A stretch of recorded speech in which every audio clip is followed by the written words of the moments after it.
Radio Sucesos 101.7 FM presenta su noticiero Sucesos, un periodismo libre para una democracia plena. Los hechos y las opiniones de los sucesos que marcan nuestro tiempo.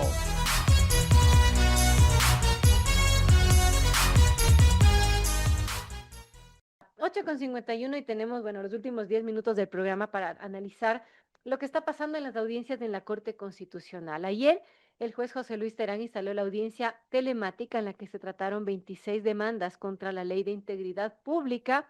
Los abogados de la Presidencia, la Asamblea y el Ministerio del Trabajo defendieron la norma, una diligencia que tomó más de 8 horas y que hoy se retoma, de hecho, este día a partir de las 10 de la mañana nuevamente.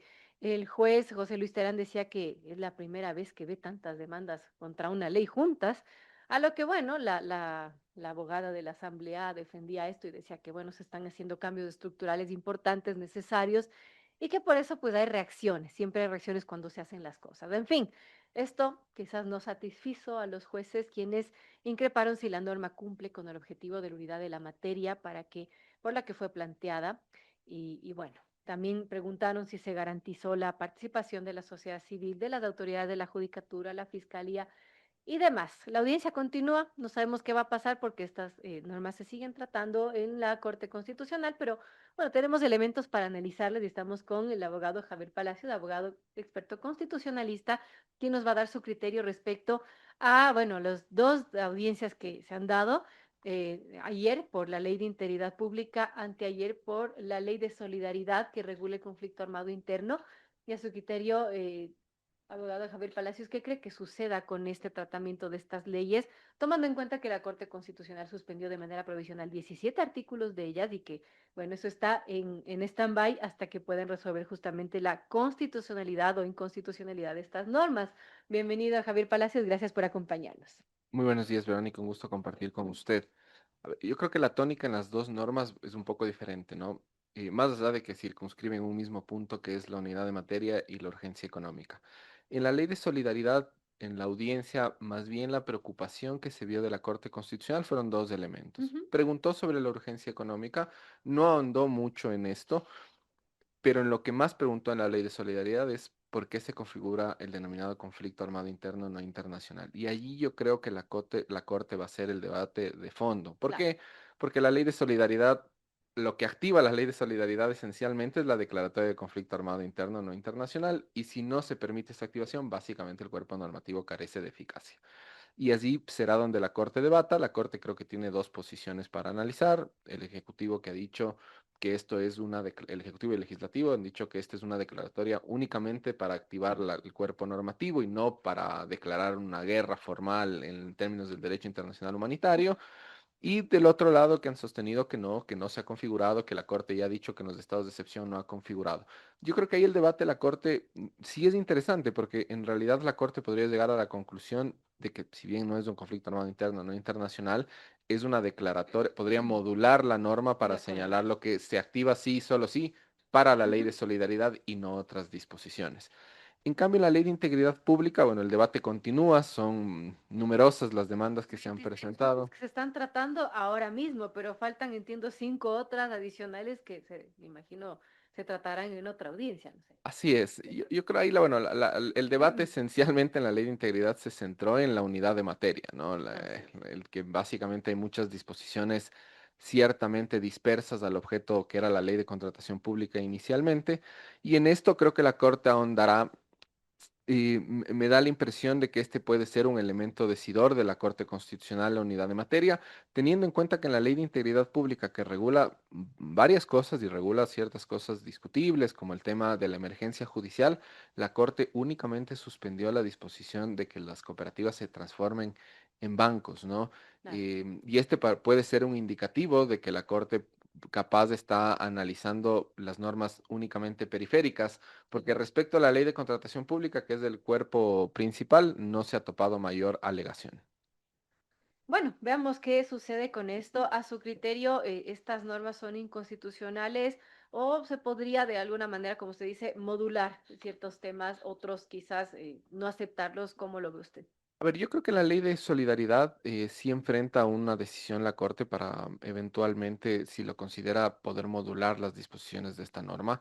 ¿Y por qué digo esto? Porque la Corte ha sido constante con el Ejecutivo en que no se puede vivir en un estado de excepción permanente, Ujú, ¿no? Y el Ejecutivo lo que ha respondido es, nuestra salida fue generar un cuerpo normativo claro, transitorio para tomar estas medidas que necesitamos. Entonces, la Corte creo que en ese caso tiene un camino para poder modular con el propósito de adecuar las normas a la Constitución. En el caso de la Ley de Integridad Pública, me parece que el escenario es diferente porque la Corte tiene que pasar la primera barrera, que es la unidad de materia. Y si no pasa la barrera de la unidad de materia, ahí la Corte se enfrenta a dos alternativas. Yo creo que la Ley de Contratación Pública y el considerando sí encaja en la Ley de Urgencia Económica y esa creo que debe mantenerse. Me parece que es una reforma muy importante, pero la Corte podría decantar por excluir aquellas que son periféricas a la ley de contratación pública por vicios formales. Recordando además que el presidente de la República en su proyecto de urgencia económica no envió estas reformas. Estas reformas parten del debate parlamentario. claro. Se incluyeron en el debate parlamentario por Así los es. asambleístas, no por el Ejecutivo. Exactamente. Y ese es un elemento también a analizar de parte de la Corte Constitucional, porque no se trató de una Claro. inclusión del proponente, sino de quienes están Sí, llamados a defendía debatir. justamente en su momento el entonces ministro José de la Gasca, ¿no? Que no hay problema con el tema de unidad de materia por esto que usted menciona. Es un debate interesante Ujú, porque la Corte ha tenido a lo largo de su jurisprudencia, ha dicho que el debate democrático en la Asamblea tiene deferencia, ¿no? Y la verdad es que en este caso la Corte sí se enfrenta a una situación sui generis. El Ejecutivo, el proponente de la Ley de Urgencia Económica, no envió esas ujú. normas, las incluyeron en los debates parlamentarios. O sea, la ley como fue enviada sí cumplía con el parámetro de urgencia económica y se refería a una única Claro. temática que era Ley de Contratación Pública. Bueno, interesante analizar esto. Son las 8:57 amigos. Conversamos con el abogado especialista en Derecho Constitucional Javier Palacios y una cuestión final que no tiene que ver con estos proyectos estas leyes, perdón, que se están tratando en la Corte Constitucional, sino con las preguntas a la consulta popular. Y allí, bueno, eso también tiene que aprobar y pasar el filtro de la Corte Constitucional. Una de ellas, quizás un poco polémica, porque plantea el control político a los jueces de la Corte Constitucional. ¿Usted cómo ve esto? Hay la teoría, bueno, no la teoría, la realidad es que somos el único país de la región que no tiene este control político a los jueces de la Corte Constitucional. Claro, en otros países hay un sistema bicameral, acá tenemos solo una asamblea, pero ¿eso podría funcionar o le restaría independencia o presiones políticas a los jueces de la Corte Constitucional? A ver, lo primero es, yo no creo que constitucionalmente esté vedado el control. Creo que es posible que exista un control político. ¿Cuáles son las restricciones? Los jueces no pueden ser enjuiciados políticamente por el contenido de sus decisiones, ni porque nos gusten o nos disgusten las mismas. De así que si queremos incursionar en el control político, lo primero es un juicio de conveniencia, ¿no? ¿Nos conviene o no nos conviene? Claro. Yo creo que en democracias como las ecuatorianas quizás no es lo más conveniente porque tenemos un sistema más bien de mayorías móviles y frágiles en la asamblea. Pero superado el juicio de conveniencia, que insisto, eso es otro tema, y el juicio de constitucionalidad, las causales de un eventual juicio político que se quiere instaurar deben ser restringidas y por procesos disciplinarios graves, entendidos estos delitos, Ujú. retrasos, pero Que eso suena lógico, ¿no? que eso suena lógico, pero nunca causales abiertas que permitan que la política incursione en O el que se sistema interprete judicial. por ahí subjetivamente. Así es, porque si tenemos una causal de ese tipo, lo que va a ocurrir es una suma matemática. No importan las razones, sino si tengo los votos y que ya ha pasado en autoridades de control aquí, Consejo de la Judicatura, Fiscalía, ministros, que ha sido un tema casi el presidente de la República, el expresidente Guillermo Lazo. El problema es más bien numérico en esos controles políticos, pero ahorita está en manos de la Corte y al menos por cómo fue la propuesta, me parece que las causales son ciertamente amplias y esto puede tener un contingente en el análisis que haga la Corte Constitucional.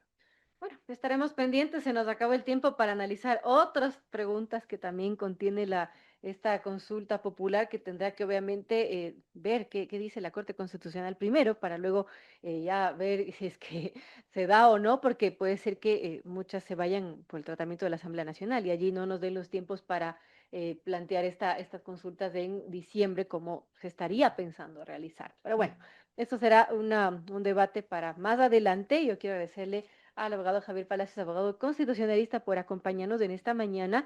Y con eso nos despedimos, amigos. Gracias por estar con nosotros en nuestra sintonía, nuestra señal 101.7 en FM, la señal digital que llega a todo el mundo en www.radiosucesos.fm.